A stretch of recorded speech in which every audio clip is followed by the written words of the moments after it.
So we finished the last hour of Brutalist, watched the credits, immediately turned it off, and then put on Cats. Nice. That's a perfect pairing. Yeah. As we think the directors intended.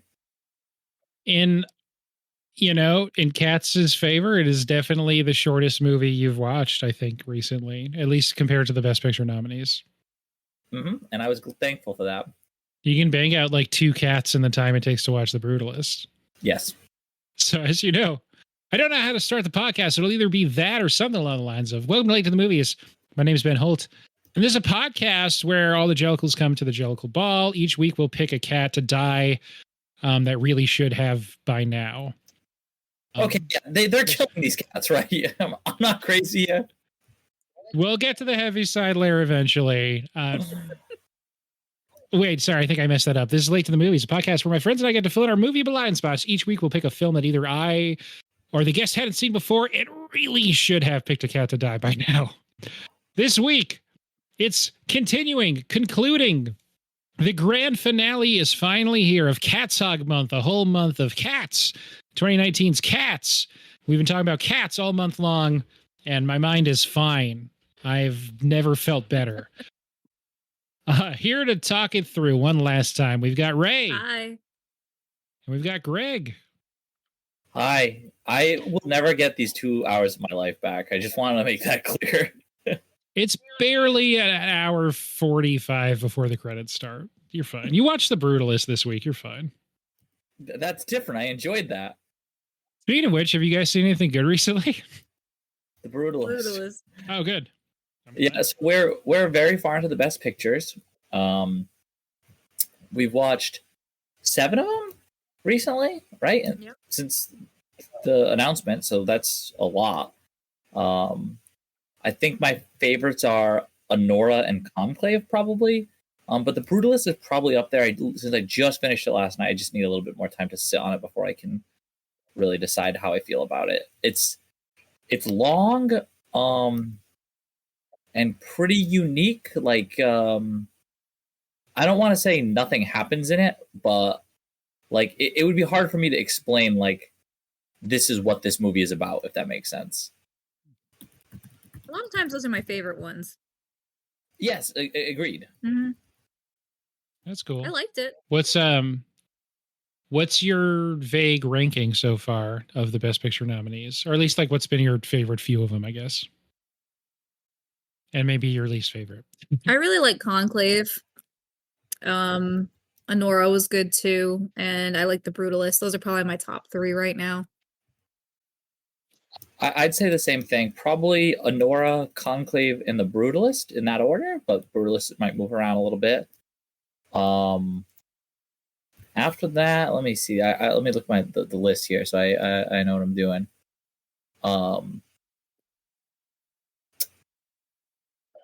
I can't rank The Substance. Amelia Perez is dead bottom. I did not enjoy Amelia Perez at all. Yeah. It was fine. That's. I don't want to say I didn't enjoy it at all. It was interesting. It was at least a unique story, like something new. I always like that. But it did not grab me at all, that one. The next bottom is probably like Wicked, and then Nickel Boys is just kind of in the middle. Gotcha. Nickel Boys, I wanted to love. Every time I think about it, still, I'm like, oh, I feel like I should love this movie, but I have a few issues with it that, like, I just can't. Yeah, okay. I haven't seen it yet. I know it's filmed in an interesting way, so looking forward to that. It didn't work for me, and I feel like it made a lot of the movie more difficult. Yeah, so can you sort of, is it like in first person, or is it sort of like... Yeah, so it's in first person, but from two people's perspective, and it'll switch, but they're always together, basically. So, like, you'll be looking through one of their eyes, then it'll, like, the scene will continue through the other one's first person view instead. I think one problem I had with it was the person it starts with, you're in his first person for quite a while, and I feel like I would just never had any interest in this character. I don't know if it's because, like, I went so long without seeing him, I wasn't able to ever like connect with the character. You know what I mean? But I think he was supposed to be like really who you're rooting for and caring about in the movie, and it was really hard for me. I don't know if it was because of the first person or something else, but yeah. And I want to love it too. The story is like interesting, but it just didn't work for me, I don't think. Okay. Yeah, the first person, it just felt more of like a novelty than anything else, you know?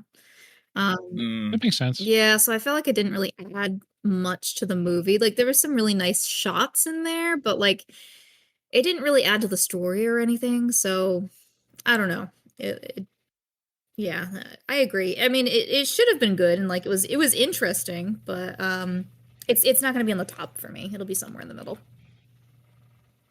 Not to sort of foreground or I guess transition too early to where we're going, but Greg, the two nominated musicals this year, you had Second to Last and Last.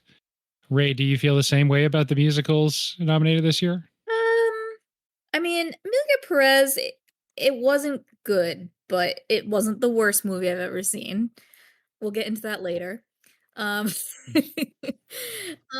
personally felt like the music added nothing to Amelia Perez and distracted from it, if anything. I agree. Wicked, I do have Wicked near the bottom, but I actually really, really liked Wicked. I thought the music and the songs were great in it. Yeah. I really enjoyed it. It just, I feel like it doesn't compete as well with some of the other Best Picture nominees.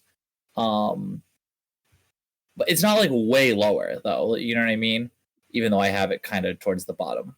So it sounds like for you, even though there may be 7 and 8 of the 8 you've seen so far, there's a big gap between 7 and 8. There's a huge gap. Yeah, I really enjoyed Wicked. I liked it a lot. Like I would watch it again, which says a lot. You know what I mean? And who knows? Once I'm like, I'll have more time to think about it. Like, I just threw that ranking together. Maybe I would even put it above some of the other ones. But yeah, Amelia Perez is like everything I hate in musicals. Wicked is probably above Nickel Boys for me. So it's like Okay. It's like in the it's solid middle in there. I could agree that I would potentially put Wicked above Nickel Boys, honestly. Yeah. It's hard for me because, like I said, I want to love Nickel Boys. It seems like a movie that normally I'd be really into, but it just didn't work for me. Yeah. We'll have a great opportunity to talk through all the stuff we did like of Oscar nominees this year when we do the ladies episode in a few weeks. But generally speaking, do you feel like it's this crop of movies that you've been watching? How do you feel like it stacks up against the last couple of years? Against last year, poorly, but last year I felt like was fire. Like last year was wicked good. What did we have last year? I feel like there were some of my favorite movies in like several years last year's. Because it's the Barbenheimer year, so there's like some zhuzh and verve to the Barbie and Oppenheimer stuff. Oppenheimer. Yeah, I enjoyed both those, but it had Poor Things. Oppenheimer, Barbie, Poor Things, Killers of the Flower Moon, The Holdovers, American Fiction, Anatomy of a Fall, Maestro, Past Lives, Zone of Interest. Yeah, that's it. That's a good crop. Yeah, so like, Zone of Interest, Past Lives, Holdovers, Poor Things. I loved all those. I'd even put American Fiction up there, even though I think I was a lot more fond of that than most of our group. But all of it's not like bad though, and there wasn't anything that was a huge bummer to watch. There's usually something that just kind of sucks, I feel like. Yeah, I didn't particularly like Killers of the Flower Moon last year, actually. I didn't really like Maestro. Or Maestro. They weren't like terrible though, you know what I mean? They were enjoyable to watch still, you know what I mean? Usually there's at least one where I'm like, why did I have to watch this? Right, yeah. That's a good way to skip one. You know what I mean? There's been years where I legit will skip one. But last year was just, they were all great. And those like 5-ish I just named are probably better than most of the ones this year. But Conclave and Anora I really, really liked. And I think when I'm done thinking about it more, I think Brutalist is going to be up there. All right. Was this your first jellicle ball? This was my first jellicle ball. Yep, I've never been to a jellicle ball before. This was my first time. I hated every moment of it. There's very few times I feel like I watched a movie where I feel like I wanted to like complain at the end of it. Like I wanted to like write a review or a strongly worded letter to someone and be like, this shouldn't. It's a crime to charge people money for this. Which, by the way, we paid for this, so as we always do with everything we watch. Yeah. I bought it on YouTube and have been telling people they can use my login if they want to not pay for it. But yeah, we rented it. Well, it's not streaming anywhere. I wonder why. There must be too many companies that want the rights to it. Yeah. It is a hard movie to find. Yeah, but it sticks with you once you've seen it. I guess. Which of you wants to give us a shot at a 1-minute plot summary? I can. Prior to getting into it, I just want to make it clear, I did not like anything about this movie. It has not a single redeeming quality. Okay, you ready for a plot summary? Uh-huh. Okay, it starts, a cat, I guess, maybe it's a cat, shows up, all the other cats come, they take turns singing an introduction of who that cast character is. Then when they finish all singing their introductions to each character, the movie ends. And they pick one of the cast members who they kill by sending to space. You made it sound way better than it is. It would be better if it was just that. The stage version is almost just that. It doesn't have... So there is a part in the stage version where McCavity kidnaps old Deuteronomy, and then Mr. Mistopheles has to magic her back. But the overarching plot line of McCavity stealing other people that are trying to compete for it and putting them on a boat in the River Thames, that does not happen in the stage version. Do people like the stage version? Yes and no. I think a lot of like normies are like, why was this so popular? But it was, by the time it closed, the longest running musical ever on Broadway, I think, and in the West End, since been surpassed by a number of things. But it was a wildly, wildly successful musical on stage and led to many, many successful tours of this country, believe it or not. But people did not feel that way about this movie. There's a very popular, the musical's from the early 80s. There's a popular late 90s taping of the stage version that is also pretty popular. And it's one of those things that like the fans of it really like it. The people who aren't fans of it are kind of like, not for me. Whereas this movie, the 2019 feature film, it's not really for anybody. Yeah, while we were watching, we were definitely like, who was this made for? We did ask that. We were like, who is supposed to be watching this and liking this? I don't understand what the audience is supposed to be. Yeah, so this is the 4th episode on this month. So I'll say the kind of consensus, and then for your reaction, that question's been coming up a lot, as you might imagine.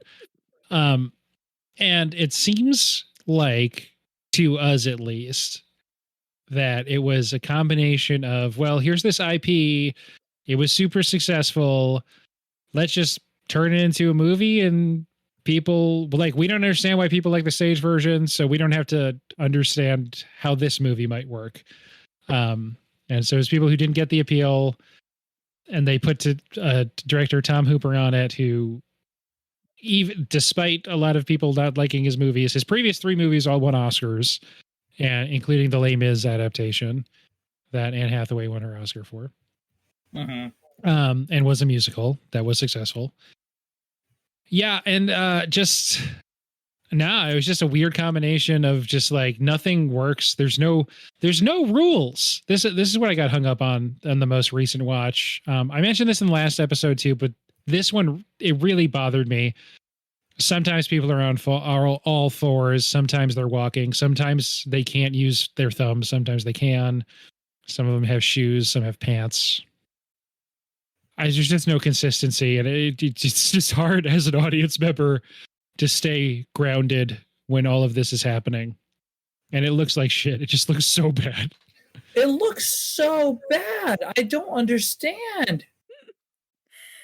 They did not have the last episode, a thing that Brie kept correctly bringing up was like, okay, maybe it would have looked goofy, but it would look better if they just tried to do makeup and costuming in the real world and not everything is full CGI, like head to toe CGI. The head to toe CGI is terrible. They're bad at it. They need to have more skilled digital artists or more money to get better tools, or most likely they needed to give the people who are doing this more time to make it look good, because it just doesn't. The fact that somebody put their stamp on this and was like, yes, this is it. This is what I intended, and this is what I want to put into the world. I am just so baffled. I'm so confused. It's crazy that this got signed off. Somebody was like, yes, this is it. This is the movie we all wanted. Yeah, it's so tragically British in its sensibility in the first place, but like, I don't. It's not like British people really loved this movie either. So I just don't know. To answer your question, this one is not for anybody. They make a weird choice where like it's mostly on stage cats singing about other cats, and there's like this thing in communications. Like you want someone to introduce the main speaker at an event because it like gives them credibility if someone else tells you like about their accomplishments. But if they have to tell you that's themselves, it's sort of like a power sapping thing. For some reason in this movie, every cat is telling you about themselves. You're like, shut up. Who cares? Get over yourself, Bustopher Jones. I was like, every cat is just singing like a little introduction to who they are. Like, this is who this character is. But by the time the last one finishes, the movie ends. Yep. It's like, okay, we told you all the cats. It's over now. Go home. And that's how you address a cat. Yeah, that's go home. One of the worst moments of my life, as I've said on every episode, is when 100 minutes into this piece of shit, Judi Dench turns to the screen and tells you very basic information that illuminates nothing. Yes, I was really upset about it. That sequence goes on forever. I think I check the timeline every time, and it's like, oh yeah, the big show-stopping number, Jennifer Hudson sings Memory, gets in the hot air chandelier, flies to space, and the movie ends. And it's like, no, there's 20 minutes left in the movie.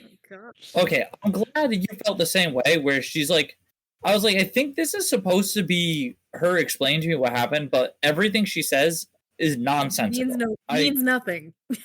I straight up told her, I was like, this is all nonsensical. This doesn't, she didn't It's not helping. Well, you learned that a cat is not a dog. Yep. Thank God I learned that. And she's like, I hope you know what to call a cat. And I'm like, I fucking don't. No, I don't. You have clarified nothing. I am so confused. The first thing you learn in the movie is they're going to say the word jellicle a lot, and a cat has 3 names. And then they never talk about the names again. They never talk about weird ass names. Yes, they make a point. The weird ass names you're hearing is the second name that like other jellicles call them. But you never, it's like here's 2 things you got to know. Jellicles exist. Every cat has 3 names. This is going to come back at the end. The final thing is going to be, yeah, you know what? I think you might be a jellicle. To the main character, ostensibly from Judi Dench. And then also Judi Dench saying, and that's how you address a cat. Again, the name thing. But in the hour and 40 minutes in between, they never tell you either thing. Yeah. It makes, none of this movie made any fucking sense. It makes sense to just harp on like the beginning and the end because the middle is just sort of like a miasma of shit. But maybe for once, maybe it makes sense to go chronologically. You get the Jellicle songs for Jellicle cats up front. And what are you thinking? What are you thinking as this is happening? Did you know what these cats looked like? No, I did not. I was like, is it? You weren't prepared? I was like, this is terrible. I was like, what is wrong with the CGI? Like, this is awful, right? And I was like, well, maybe, I don't know, maybe it's not this bad the whole way through. And like, then I was just like, my hopes weren't high because I knew people didn't like particularly like this. But I was like, I did not think it could possibly be this bad until I like saw them. And as soon as they start like dancing, I'm like, it makes the CGI look so much worse as soon as they're moving a lot. Like, Yeah.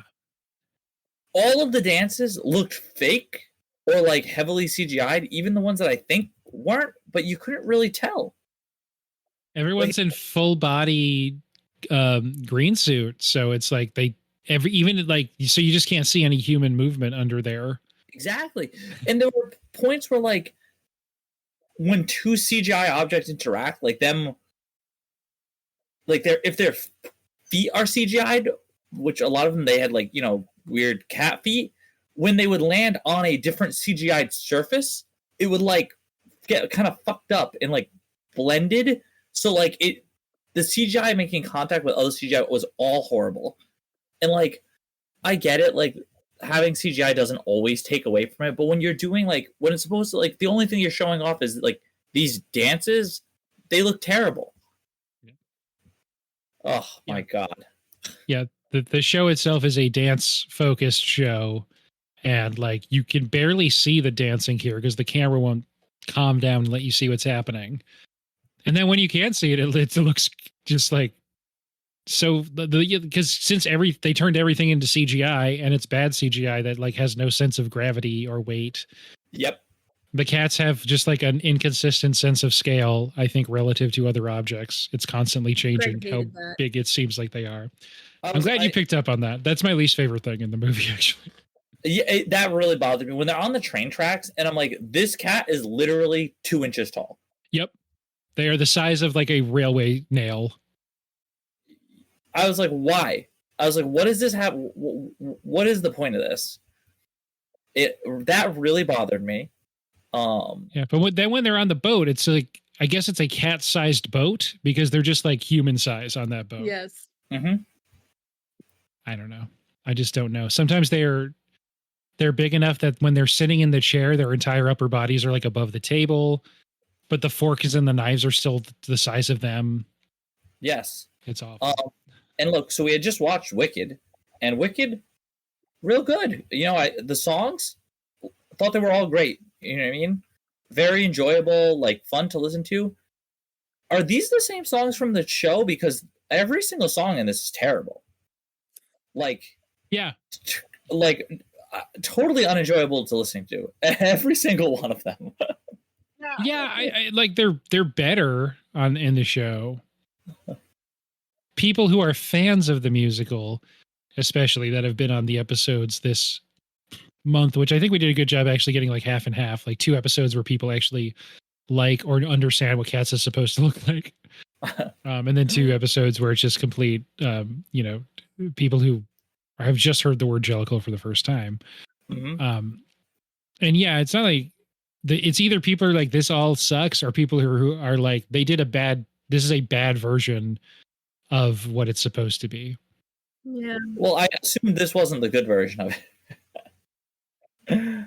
Yeah. Like, even if you like Cats, it's not, this hasn't been embraced by people who like Cats originally either, because it's sort of, they're making like weird changes that make everything worse. And a lot of people don't think it's good to begin with. I just don't understand. Oh no, you go. I wouldn't say it was like good, but I didn't want to tear out my eardrums at the Taylor Swift song. Interesting. Probably because of Taylor Swift. But the one that she's singing, or the one that she wrote? Oh, she wrote a song? Yeah, so I mentioned the Victoria character is not as emphasized as like the main character in the stage version and the audience surrogate. Accordingly, the song that she sings doesn't sound like any of the other songs and has lyrics that sound like Taylor Swift lyrics. Taylor Swift wrote that song. Since everything else already existed, it was like a play for, well, we should have an original song written by like a really famous person, and then we can win a Best Original Song Oscar. It won't shock you. This was not nominated for Oscars. What? None?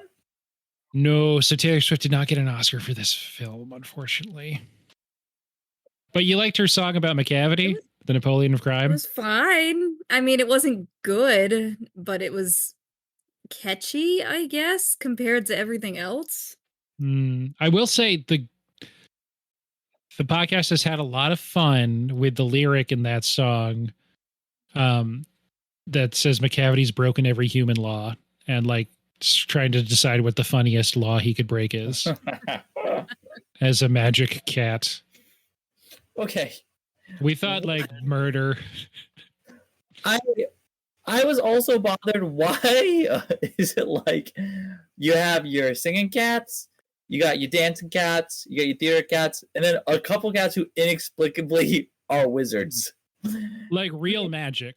Yes. For a while, they're like, I'm a magician. And I was like, okay, cool. He's going to like do card tricks. And then later on, no, miracles.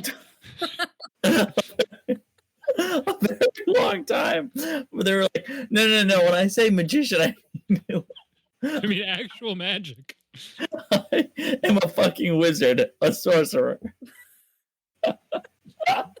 And it seems like they need his magic, and they don't make a big point of it, but it seems like his magic is involved in getting Jennifer Hudson up out the skylight.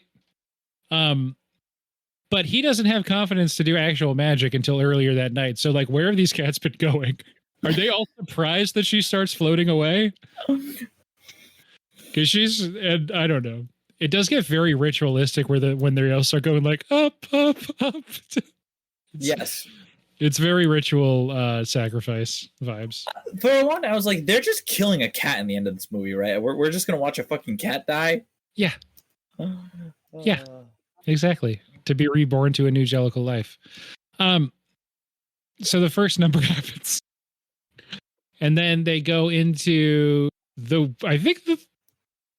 maybe the low point of the film for me is the Rebel Wilson song, Jenny Any Dots. It's bad. It's bad. It doesn't take long for the movie to establish the punch-ups that they did to the stage version was like to let Rebel Wilson and James Corden add a lot of like dumb like guys getting hit in the balls level jokes. Not a single joke in this movie fucking lands. It's all terrible. Yeah. How did they not? They couldn't do one good joke in this whole movie? No, but if you're from like the early 80s, I guess, when the musical actually came out, not that these jokes were in it, but if you're like, oh yeah, like sometimes people are fat and that's funny, and like that's the whole joke, I guess.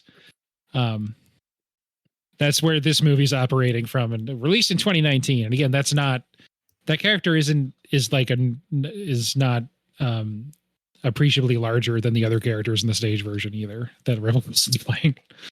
So like, yeah, the humor was all terrible. There was nothing funny in the whole thing, and they tried a lot. But it was super fun and chill when she was eating roaches with human faces, right? That was the worst. That was the point when I was like, I need to turn around, but there's no escape. This was your the substance? Yeah. Yep. As soon as those cockroaches, I was like, oh god. Oh no. This is bad. When they showed the CGI mice was when I hit a point where I was like, there's worse CGI? Are you just showing me this mouse to show me like, just so you know, there is worse CGI in the world. We have it. It's right here. Like we could have done a bit worse job. And I was like, yeah, it's the movie being like, hey, I know you've hated the first 15 minutes, but look how much worse it could be. You should count yourself lucky. That's really how it felt. They were like, look, you got off easy. And then the cockroaches showed up. This. And then the cockroaches show up. That one, I don't care for that song. That number, it's very gross. Bad. I didn't care for, I think, any of the numbers in this whole movie, to be totally honest. But how'd you feel about Rum Tum Tugger? He's up next. He likes having sex with and milk. Is that what he's saying? Yeah, he's a curious cat, the Rum Tum Tugger, played by Jason Derulo in his film debut. Yep, I was like, it was bad. I didn't like that one either. There wasn't a song in this that I enjoyed. None of them. I think the next one is Bustopher Jones, maybe. I don't know. McCavity's lurking around the outside by this point. He's watching things go down. Yep. Didn't like Bustopher Jones or whatever his name is at all. His was also bad in my opinion. Yeah, I don't like James Corden in the first place, and this is pretty bad even for his standard, which is already bad. Yeah. Yep. It's not good. I can agree. I don't know. Like, yeah. How did none of it work is my big question. Okay. So normally I ask, like, okay, what was your favorite cat? Who do you think deserved to win? Stuff like that. But maybe we'll start with who was, like, if you had to pick one to send to the Heaviside Lair, but not in a way that they enjoyed, like, who's your least favorite cat? My least favorite cat? They were all so bad. Yeah. But if you just had to pick one to chain to the boat in the River Thames. I guess maybe Jenny Anydots. Maybe. I can't remember any of their names. They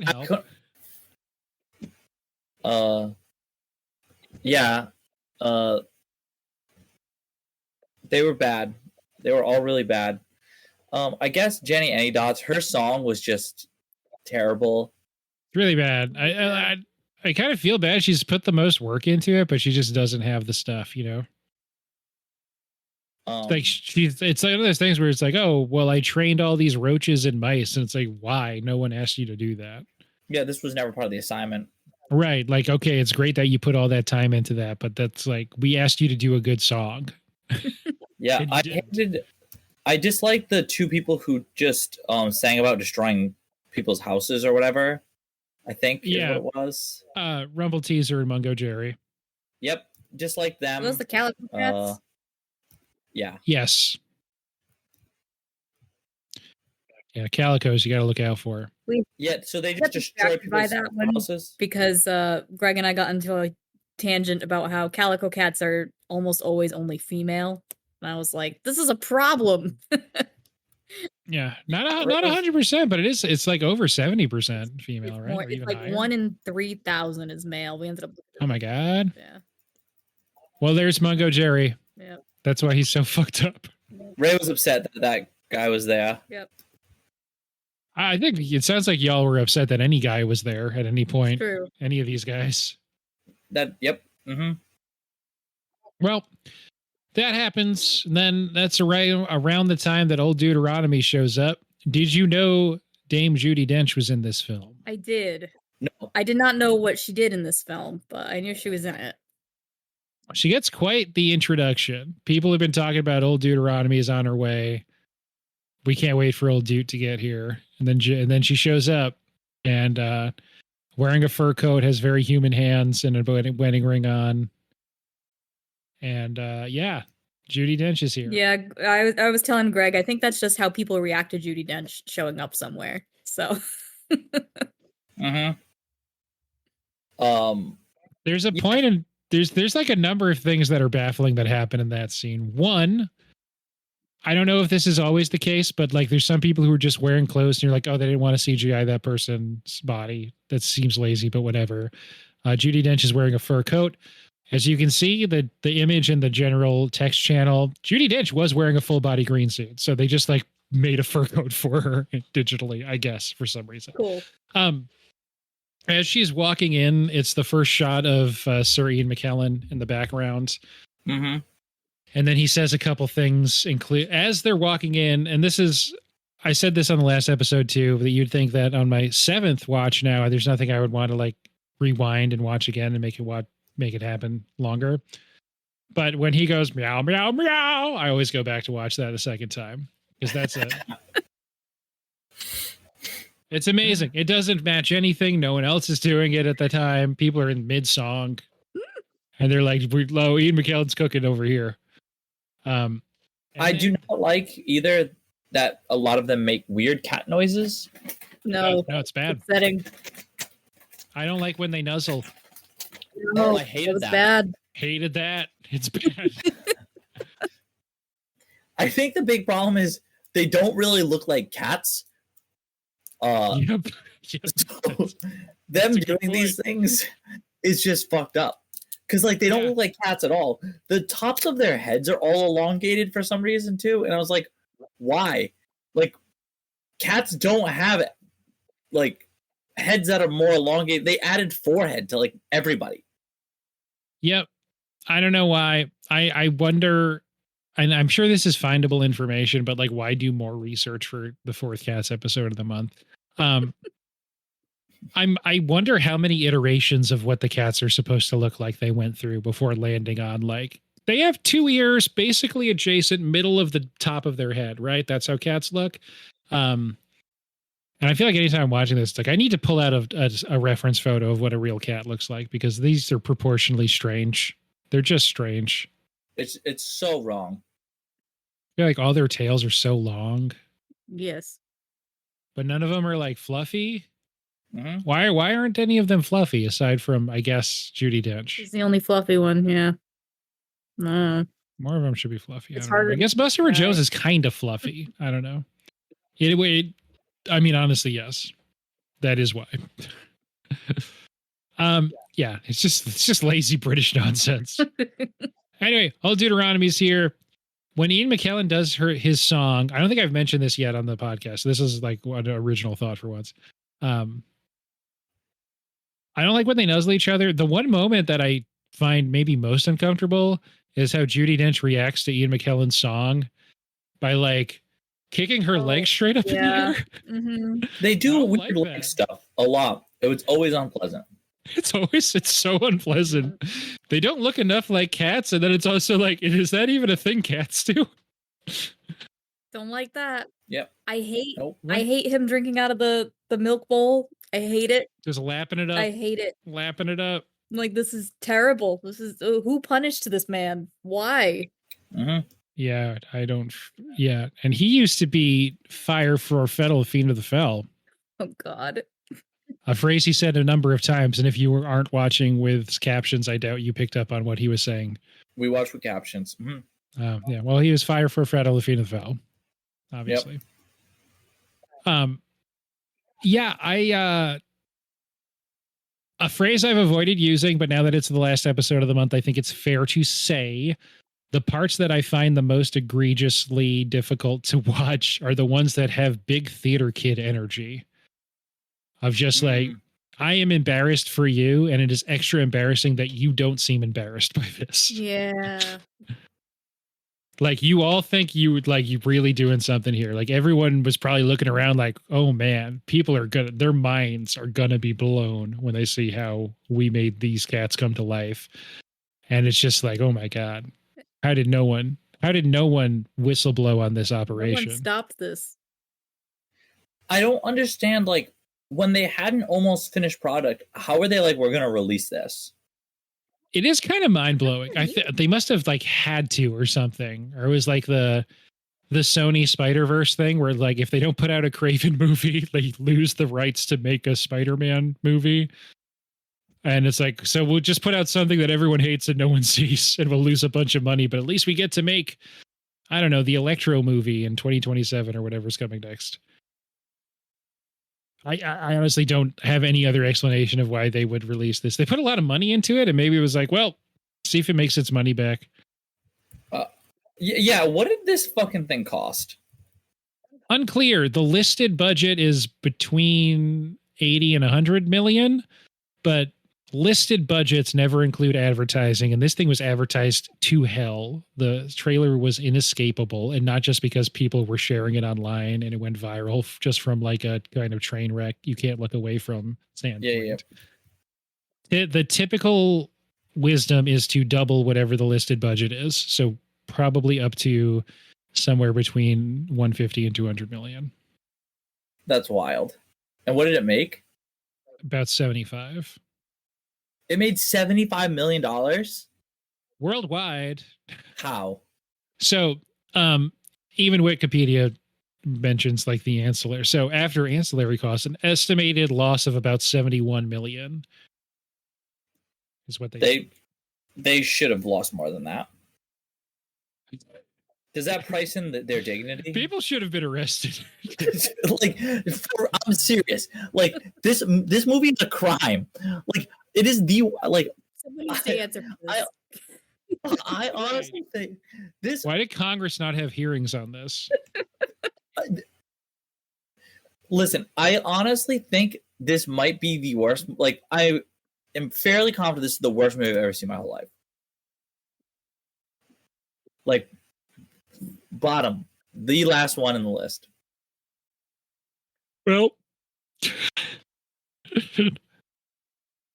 yeah, I don't know what else would be close. That was like, if you think of it in terms of like a movie that like cost $100 million to make, that was released wide by Universal Pictures in America, like you've probably seen a worse home movie, right? Or like you've probably seen a worse YouTube video, but I don't know that. Yeah, there's not a lot of movies that get wide releases that are this bad. That are trying, that it's not even a comedy, right? It's not just like a terrible movie that is in bad taste because it intends to be. Yeah, it's just bad. Oh my God, I don't even understand. Yeah.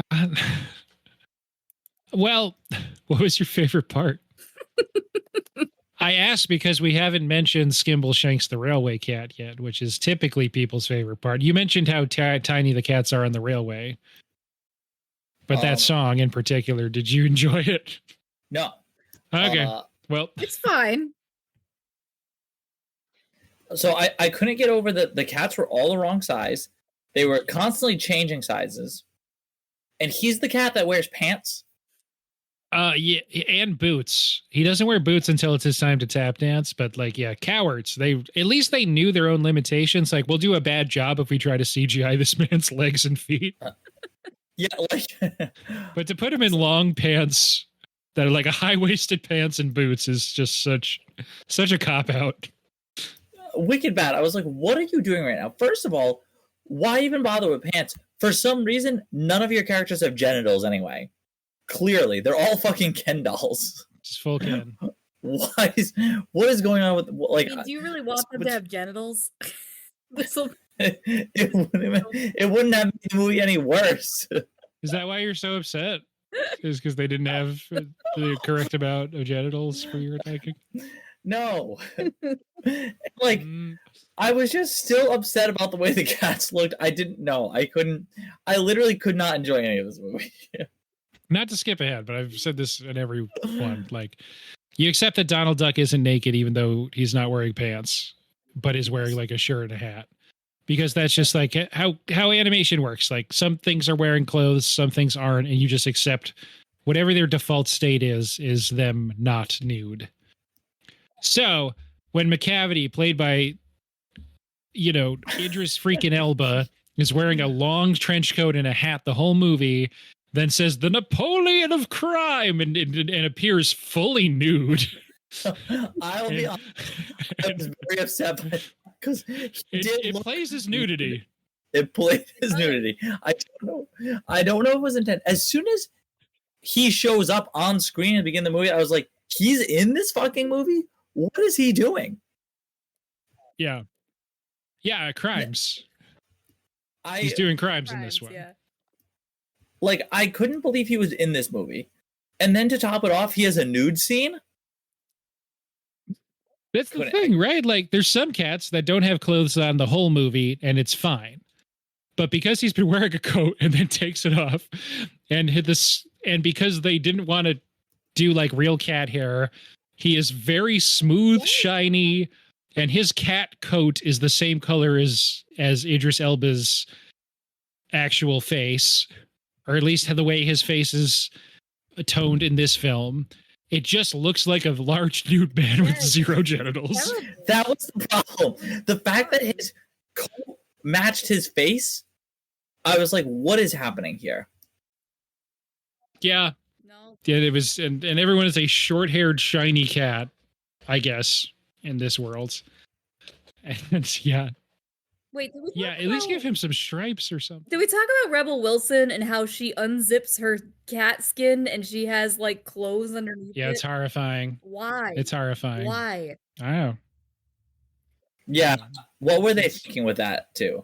It's deeply uncomfortable. That is a move in the stage version that like there's, but it's like it works there in a way that it isn't. It's not like as horrifying, and it doesn't have the same like body horror implications. I can see it working on stage. It can be like it's a funny like costume transition, right? Yeah. Yeah. Right. It's not someone But in unzipping their this- skin. No, she unzips her skin. Later uses that to escape captivity. Yes. Might make it more upsetting that is a thing. I don't know. Yeah. But anyway, the McCavity song happens. He's up the stairs. He's like, you got to pick me. Everyone else is gone. And then she's like, no. And so he kidnaps her. And then the Mr. Mistopheles song happened. And that didn't do anything for you? No. That was probably the better song out of most of them, maybe. Like, nope. I was, so at this point, I'm upset because, first of all, the wizarding. There's been no indication at all, really, that, well, that with McCavity capturing people, but like, I'm still upset that these are wizards, right? Like, this is a wizard casting spells on people, right? So I'm upset about that. And then just to top it off, like, what? I didn't realize that they all knew McCavity was just capturing everyone. I was like, what kind of plan is this? Like, they're just not going to pick you. I thought he was like being sneaky about it at first. Like, okay, like I'm essentially killing all the competitors. Nobody will know it was me. If I kill all the good ones, I'll win. But he was just like, I kidnapped everybody and I am the winner. Yeah.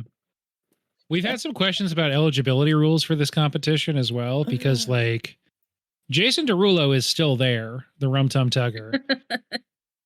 And he's just like, I guess his song wasn't part of the competition, and like it happens before old Deuteronomy gets there, but so does Jenny Anydots's, and she gets kidnapped. That's true. Yeah, I was really confused by that too. Like who is in the competition and not, and like all the cats fucking sing. You know what I mean? It seems to be it feels like the implication is anyone that's a jellicle is eligible. And by the way, can they not revoke his jellicle membership, McCavity? Like it's a thing you have to be inducted into, and I guess it's like a lifetime membership. I don't know. But then it's also like there's a few cats who like, well, we all understand like these are the cats vying for the jellicle choice this year. They're each going to get like their moment to do a thing. They all signed up. Yeah, I don't know. They should have had a goblet of fire, I think, to decide. That would have been better. It would have made more sense than anything. Yeah. Yeah. But anyway, Mr. Mistopheles' magics are back. The remaining captives stage a mutiny. I guess since it's on a boat, technically that's a mutiny. And then yeah, definitely mutiny. And he does not magic them back. They have to walk back because they got to find their way to shore. And they walk back to Trafalgar Square for the big finale later. Yeah, he does not bother to magic them back. I can appreciate something that I'm worried I won't be able to appreciate at the Oscars this year, that even though Sir Ian McKellen seems to have really put in his life's work here and probably will die soon, he doesn't like get it like as an overall thing, like, oh, you know, you're the jellicle choice because of your full body of work. You know what I mean? They're just looking at this one piece, which is nice. Yeah. Arguably, that would make the jellicles better if it's like, well, yeah, because then if you start doing like, oh, it's a whole career award, then it's, well, the person who really deserved it that year, you're going to look back in a few years and be like, oh, well, this is why Leo ends up winning for The Revenant and like not Wolf of Wall Street. Yeah, exactly. It's just messed up. So I can appreciate that. Yeah. So yeah, I kind of think, I mean, he's got palsy that makes his paws shake. It's like, maybe just send that guy up to the Heaviside Layer. That's what I was thinking. I was like, why wouldn't you pick, this guy's going to die soon. He's not going to be here next year to perform. What happens if they die before getting to go to the Heaviside Layer? They're just dead, right? They're just dead. I think I'm not sure that going to the Heaviside Layer makes them not dead, though. No, but they get to be reborn to a jellicle life that is better or just different, maybe. I'm not sure it's true either. We haven't mentioned Academy Award winner Jennifer Hudson, sometimes crawling on all fours as Grisabella the Glamour Cat. You know what that means. They don't really explain it. I guess she's some sort of like cat hooker. I don't know. I really disliked her. Like, I don't know. There was something about her CGI too. Not that they weren't all bad. Well, it's because she's trying to emote so much, and you're like, you're fighting an uphill battle through layers and layers of digital cat. It's terrible. It's so bad. What'd you think of her song though? Memory, a classic of the theater. Did not like it. Okay. I mean, I knew the song, so I was like, this is the one song I know from Cats. Here it is. Yep. And then it's over, and they put her in the hot air balloon. Well, I always think it's a hot air balloon because the basket functions like that, but it is a chandelier, I suppose. It's a chandelier, yeah. And then they send her away. And 20 minutes later, she gets to the clouds and the movie gets to end. Yes, thank God.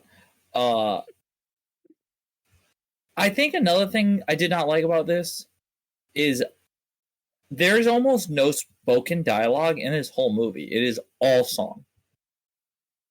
And I feel like I dislike that in musicals. I feel like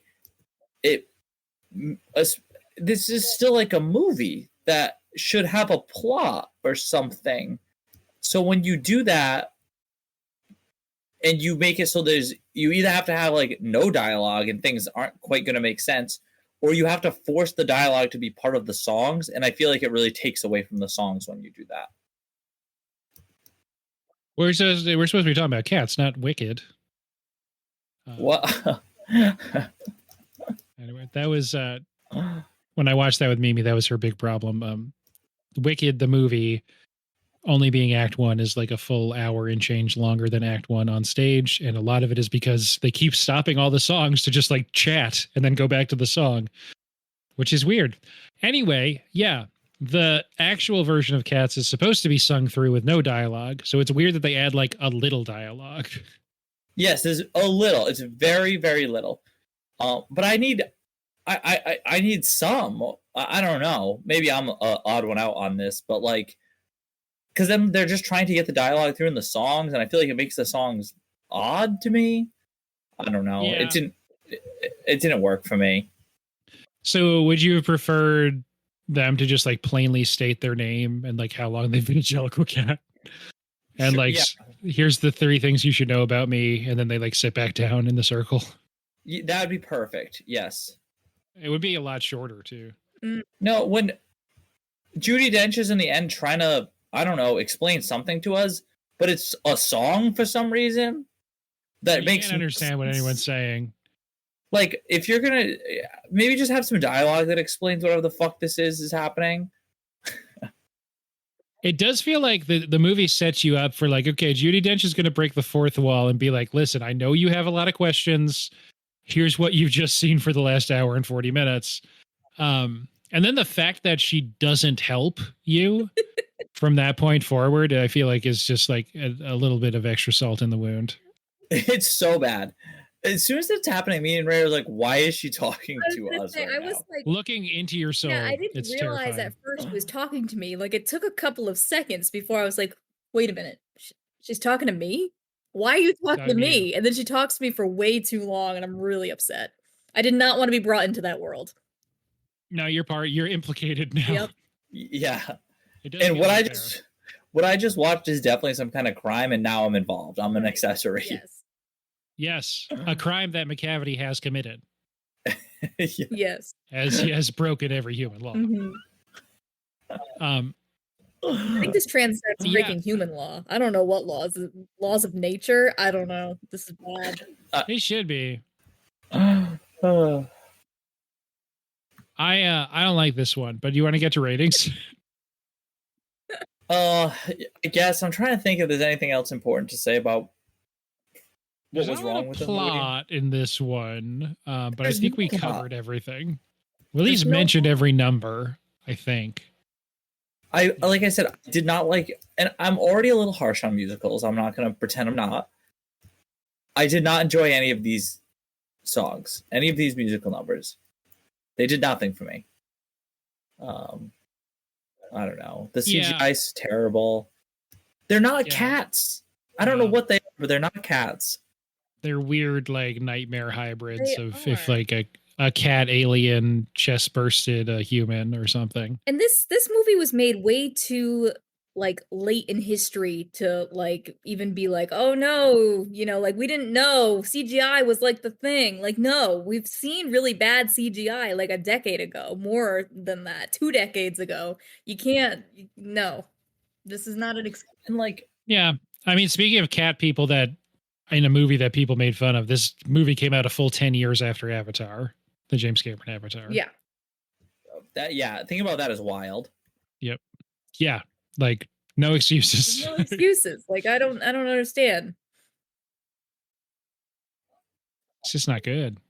I don't get it at all. What in the uncanny valley is this? Like Yeah, it is. They're too close to human and they're too far from cat. It's just awful. The stage makeup and hairstyling is very 80s in a way that I don't love, but at least it's like a tangible living being that you can identify as a performer. Yes. Yeah. Whereas this is just like cold, lifeless, terrible, floaty, non-gravity obeying CGI. Yes. But like, why? Like, I can't even, like, who looked at this and was like, yeah, I think it's totally fine that this is clearly not a human or a cat anymore. Yeah. Yeah, why did they do this? Just why? Why? Yeah, what?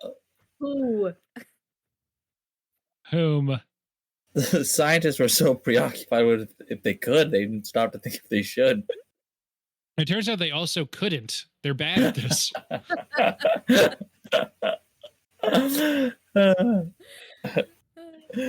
Yeah, I'm kind of horrified. Like I'm remembering like what this movie looks like now and just like the way that the ears twitch and stuff. It's like no, this is bad.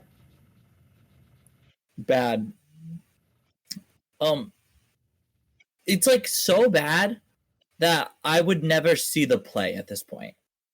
Nothing could happen in my life now where I'd ever go see it. Yeah, you're fine. yeah. And I think the fact that they just did this to A-list celebrities. Like yeah, it's like I feel like a lot of people's agents got fired yeah. because of this. I'm just embarrassed for them. I don't think they deserve this punishment. I don't feel as bad for them because my thought is like they got paid. You know what I mean? Not enough. They're actors. I hope so. Not enough. Yeah. I hope they didn't take like a percentage of the profits because it didn't have any. Good. That's true. I hope they didn't. Like I don't know if I can unsee Sir Ian McKellen drinking from that bucket of milk. Yeah, it's not a pleasant sight. No, it's gonna stick with me. It's not what you want. That said, on a scale of 0.5 to 5, on any scale of your choosing aside from stars, what would you give 2019's must-see musical event according to the poster? Cats. I gotta think of what I'm gonna rank on it. It's not all the time, but every now and then I can hear you typing so ferociously. Whoops. People have mentioned before that I type way too aggressively. And it's like, what could you possibly be Googling to answer this question? I'm so excited.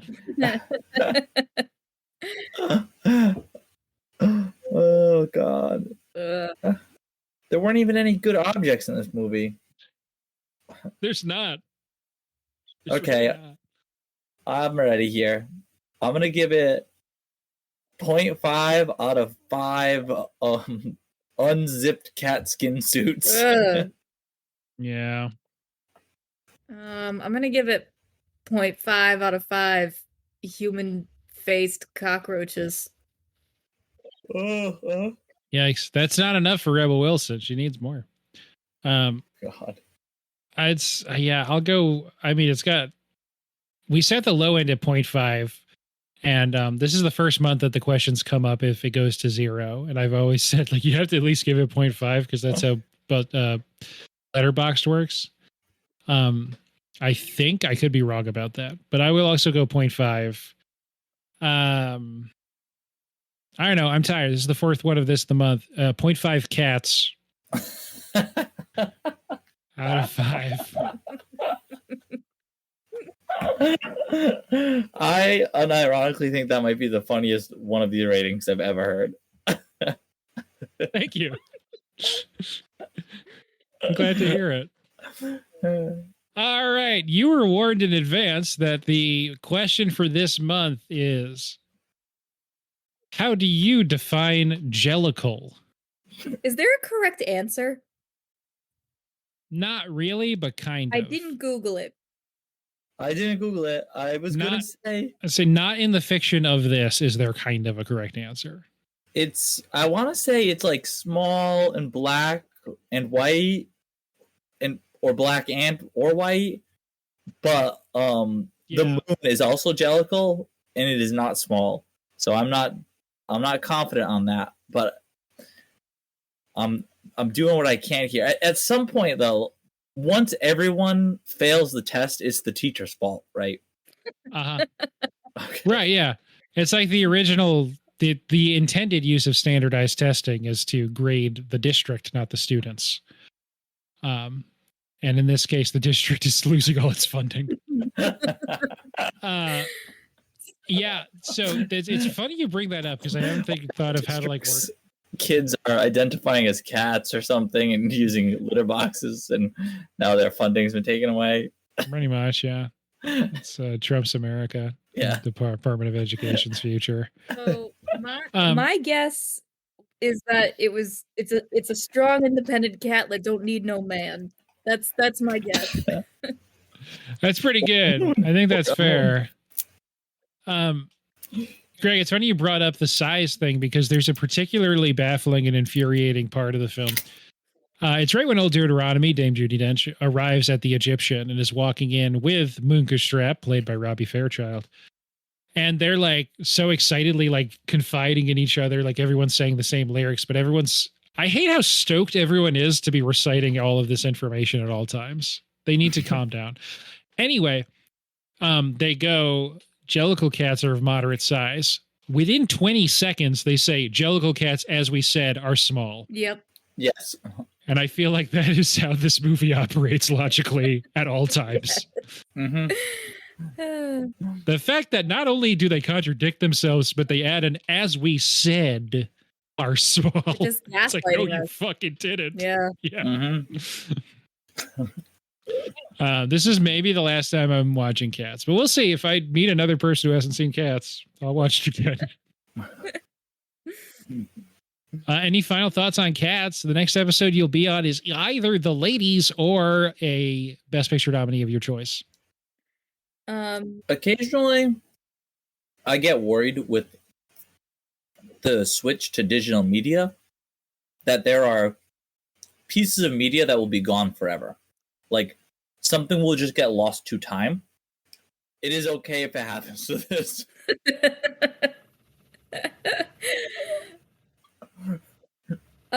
This felt like watching a car accident. And I guess I'm glad that I watched it so that now I have a low bar. Like, this is the bottom, right? So now I have a scale. I don't know what's at the top, but I know this is this is the bottom. Mm-hmm. I could agree. It is kind of like watching a car accident, but then once it gets gruesome enough where you're like, I don't want to. It's sickening to watch this anymore. But then your friend Ben is like, well, you have to because you promised you'd watch this grisly car. That's exactly kind of what it was. Ben was there, like prying my eyes open, like in Bird Box. Yeah, got it. At least reference Clockwork Orange. Yeah, in my defense, I did double check. I said, okay, like jokes aside, do you guys want to do this episode? And you said absolutely. I did, yes. I had to know. So, I had to know. I will say, before I answer that text, I went to Ryan and went, Ben's asking if we want to watch Cats. Like, I'm just going to tell him we're out on Cats. And Ryan went, no, I like definitely want to do Cats. And I was like, okay. And then I answered, I just said, absolutely. It's true. It's because I had to know. It was like, I was surprised. Suggested it. Because I was like, oh, I'm just going to tell Ben no. And she was offended that I had suggested. She's like, no, we are watching Cats. And I was like, okay. Yeah, there's sort of just like a level of kind of, you just have to touch the hot stove sometimes. Just shut up. I just needed to know. And now I do. Sometimes you got to get a fistful of the range on your oven for a full hour and 45 minutes. It'll make me appreciate other movies more going forward, I think. Yeah, see? And just like day-to-day things, interactions with other humans who don't look like this. Just makes you appreciate all of the life. Yeah, it makes me feel grateful to be alive and not living in whatever world Cats is. Mm-hmm. It has like a Cars issue of like, if everyone is Cars, then why are there mattresses? Kind of thing. I don't know. There is like one human at the beginning, but they also look like they're fully CGI. So, And there's a dog? Yeah, Yeah, I don't know. There's an unseen dog. Yes. These cats are all aware of humans, but we don't see any. It took me a while to realize that this wasn't a cats only world. And I was like, I was confused by that for sure. It starts like the square that they're in outside the Egyptian is normal, and then McCavity jumps on the Moriarty sign, and all of the signage in the rest of the film becomes cats puns. Mm-hmm. And I don't know what that means or what to do with that. Anyway, that's how you address a cat. Wait, so what is the right answer? What is a jellicle? It is potentially maybe just like a thing British people say, and when they're like sort of like pushing the words dear little together. Like, oh, it's like a little cat. Jellicle cat. Okay. Maybe. This is all based on poetry by T.S. Eliot, which is why all the words are weird. But it's not good. No. That again, that's not in the movie or the play, but that is like in the real worlds. Potentially what British people are saying jellicle for. All right, that's probably the end of the episode. You can find our stuff on Linktree, linktr.ee/late to the movies. Thank you to Ray and Greg for this for their attendance at the Jellicle Ball. I really hope I meant the Jellicle choice. I will be seeking a refund. Yeah, take it up with old Doot. Yeah, I'm not gonna miss this month, but I had a good time. Thanks, guys. You probably watch Cats more than anybody else in the whole world now at this point. Probably have. Chance. The first few times I watched it, I didn't have a letterbox yet, so I don't have all 7 times logged. So I'm thinking about like backdating some logging so I can be like top 1% of Cats fans Do on it. Letterboxd. Get in there, Ben. You need it. It's okay. I need to sleep more, but every time I close my eyes, I see these terrible cats. How does your therapist feel about this? Yeah, she's not happy. She thinks this is a lot of like a problem of my own design.